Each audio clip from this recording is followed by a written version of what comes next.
Good afternoon. Welcome to the Midday Mull for Friday, the 10th of March. With Robert Murray McShane, we reach the end of Luke's Gospel today, chapter 24, and the various resurrection stories. And I'm wanting to look at his engagement, Jesus' engagement with the two disciples who are on the road to Emmaus. He comes up to them as they're walking along. They look downcast. He says, what you so sad about? And they say, haven't you heard of the things that have happened? And he says, what things?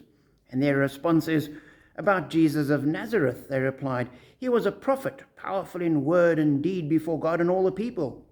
The chief priests and our leaders handed him over to be sentenced to death, and they crucified him. But we had hoped that he was the one who was going to redeem Israel.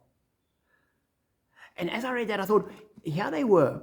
They'd met Jesus, they had followed Jesus, and their perception was, we had hoped that he was going to be the one to redeem Israel. And it made me wonder the extent to which they didn't see what he was and what he was doing, because they had their own ideas about what he should be and what they thought he might do. And it's understandable.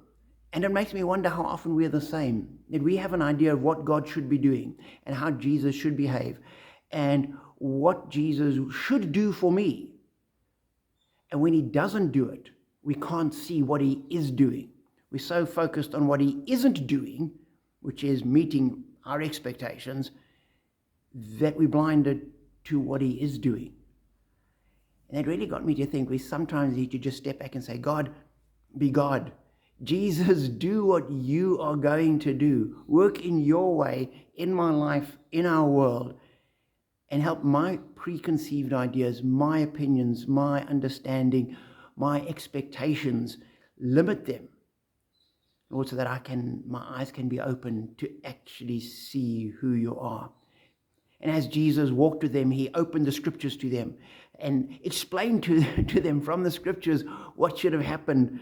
And they said our hearts were burning within us as he did that. And so we need to have our thoughts and understanding shaped by Scripture. And even then be open that God will work in his own way, at his own pace, for his own purposes in our lives.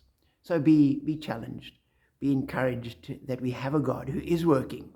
We say, God, just open our eyes that we can see what you're doing. Be blessed.